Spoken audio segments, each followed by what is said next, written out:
Champions ট্রফির প্রথম semifinal অনুষ্ঠিত হবে কিছুক্ষণ পরেই। ইতিমধ্যে টসও হয়ে গিয়েছে। টসে অস্ট্রেলিয়া জয়লাভ করেছে, জয়লাভ করে ব্যাটিং করার সিদ্ধান্ত নিয়েছে ভারতের বিপক্ষে। আপনারা সেটা সবাই জানেন। ভারত যে জায়গায় সবসময় এসে কাটা পড়ে, সেই নামটা অস্ট্রেলিয়া। সেটা ওয়ানডে বিশ্বকাপ হোক, টি-20 বিশ্বকাপ হোক, চ্যাম্পিয়ন্স ট্রফি হোক, সবচেয়ে বেশি যেখানে কাটা পড়েছে ভারত, মানে শেষ মুহূর্তে এসে, সেই নামটা কিন্তু অস্ট্রেলিয়া। সেই অস্ট্রেলিয়ার মুখোমুখি আরো একবার ভারত। এই জায়গায় এই চ্যাম্পিয়ন্স ট্রফিতে আসলে যদি আমরা চিন্তা করি যে অস্ট্রেলিয়া এবং ভারতের মধ্যকার যে ম্যাচ, এই ম্যাচে আসলে কে এগিয়ে থাকবে? ভারতের যে ব্যাটিং, বোলিং এবং মিডল অর্ডারের যে স্তম্ভ, সেই বিবেচনায় আমরা বলতে পারি যে ভারত অনেকাংশেই ফেভারিট। এছাড়াও আরো একটা পয়েন্ট রয়েছে যেখানে ভারত এই টুর্নামেন্টে অন্তত পক্ষে ফেভারিট। সেটা কি? সেটা হচ্ছে চ্যাম্পিয়ন্স ট্রফিটা চ্যাম্পিয়ন্স ট্রফির হোস্ট কিন্তু পাকিস্তান। তারা সেখানে যায়নি, তারা তাদের দাবি অনুযায়ী খেলছে দুবাইয়ে, এবং একই কন্ডিশনে, এই চেনা কন্ডিশনে লম্বা সময় যাবত তারা সেখানে অবস্থান করছে, তারা সেখানে খেলছে। অন্যান্য টিমগুলা যখন, যেমন অস্ট্রেলিয়া পাকিস্তানে খেলতে গিয়েছে, সেখানে খেলে আবার ব্যাক করেছে দুবাইয়ে, অন্যান্য টিমগুলা কিন্তু আসা যাওয়ার মধ্যে আছে। কিন্তু ভারত কিন্তু তা নয়। ভারত আইসিসির সাথে তাদের যে সম্পর্ক, সেই সম্পর্কের খাতিরে হোক, অথবা আইসিসিতে তাদের যে কন্ট্রিবিউশন, ক্রিকেট প্লেয়িং যে নেশনগুলো আছে, সেই নেশনগুলোর মধ্যে অনেক বলা হয় যে 55% বা 60% যে রেভিনিউ, সেটা ভারত থেকে যায়।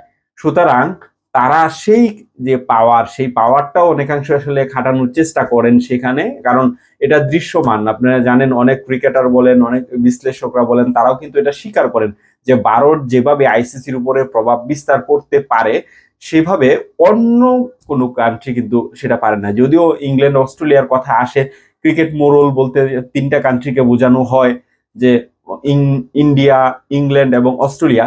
তবে ইংল্যান্ড এবং অস্ট্রেলিয়া থেকেও বেশি প্রভাব বিস্তার কিন্তু করেন ইন্ডিয়ানরা। সুতরাং এই জায়গায়ও তারা একটা প্রভাব বিস্তার করেছেন। তারা এই দুবাইয়ের বাইরে আর খেলতে যাবেন না, তাদের যে আবদার ছিল, সেই আবদার কিন্তু আইসিসি রেখেছে। শেষ পর্যন্ত সেই সিদ্ধান্তই হয়েছে। তারা এই চেনা কন্ডিশনে রয়েছে লম্বা সময় যাবত। সেই চেনা কন্ডিশনেই আজকে তারা শক্তিশালী অস্ট্রেলিয়ার মুখোমুখি হবে, এবং যে অস্ট্রেলিয়ার কাছে তারা সবচেয়ে বেশি কাটা পড়েছে এর আগেও, সেই জায়গায় তারা অস্ট্রেলিয়ার মুখোমুখি হবে চেনা কন্ডিশনে লম্বা সময় যাবত যারা সেখানে যেখানে অবস্থান করছেন। সেখানে অস্ট্রেলিয়ার কথা যদি চিন্তা করি, তাহলে অস্ট্রেলিয়া যদি ফেভারিট হবে কি হবে না, সেই বিবেচনা যদি বলি, অস্ট্রেলিয়ার সাম্প্রতিক যে পারফরমেন্স, সেই পারফরমেন্স বিবেচনায় হয়তো বা অস্ট্রেলিয়া ভারতের সমকক্ষ হবে না বা ফেভারিট হওয়ার কথা না। কিন্তু দলটা অস্ট্রেলিয়া বলেই এখন পর্যন্ত আমরা যদি বলি, তাহলে অস্ট্রেলিয়া ফেভারিট। কারণ কেন ফেভারিট? অস্ট্রেলিয়া টিম এমন একটা দল, যে দলটা বড় আসরে, বড় ম্যাচে কিভাবে খেলতে হয়, একচাটিয়া খেলে কিভাবে চ্যাম্পিয়ন হতে হয় বা চ্যাম্পিয়ন লড়াইয়ে এগিয়ে যেতে হয়, সেটা তারা খুব ভালো করে জানেন। আমরা ট্রাভিস হেডের কথা বলি, ম্যাক্সওয়েলের কথা বলি, অনেক ক্রিকেটার আছেন যারা ওয়ান ম্যান শো কিন্তু করেন, এবং সেই শোটা এমন জায়গায় এসে করেন যখন তাদের ডু অর ডাই সিচুয়েশন থাকে। এবং সেই জায়গায় অস্ট্রেলিয়া অনেক বেশি পারদর্শী, অনেক বেশি এক্সপিরিয়েন্স সম্পন্ন কিন্তু একটা দল। এই জায়গায় ভারত কিছুটা হলেও পিছিয়ে থাকবে। তবে আরো একটা জায়গা রয়েছে, যে অস্ট্রেলিয়ার যে মিডিল অর্ডার আছেন, মিডিল অর্ডারে যারা খেলবেন, সেই মিডিল অর্ডার ভারতের বর্তমান যে স্পিন বোলিং লাইন আপ আছে, সেই স্পিন বোলিং লাইন আপের অক্ষর প্যাটেল যা সহ অন্যান্য যা ক্রিকেটাররা রয়েছেন, তাদেরকে কিভাবে হ্যান্ডেল করেন, এটার উপরেও অনেক কিছু আসলে ডিপেন্ড করবে। কারণ অস্ট্রেলিয়ার মিডল অর্ডারটা যদি এই ভারতের অন্যতম শক্তিশালী স্পিন বোলিং লাইন আপ তাকে যাদের যাদের যদি ভালোভাবে সামলে নিতে পারে, তাহলে ভারতের থেকে অস্ট্রেলিয়ার সম্ভাবনা অনেক বেশি থাকবে। এই জায়গায় আসলে নির্ভর করবে যে অস্ট্রেলিয়া কিভাবে তাদেরকে হ্যান্ডেল করছে, এবং ম্যাচটাকে ডমিনেট করার ক্ষেত্রে তারা কিভাবে আসলে পরিচর্যা করছে। এবং টিম গেমের কথা যদি বলি, তাহলে অস্ট্রেলিয়ার সবসময় আসলে ফেভারিট থাকে, কারণ ডু অর ডাই সিচুয়েশন গুলোতে তারা সবসময় ভালো খেলে, এবং বিশেষ করে ভারতের বিপক্ষে বা বড় দলগুলোর বিপক্ষে তো অবশ্যই তারা ভালো খেলে।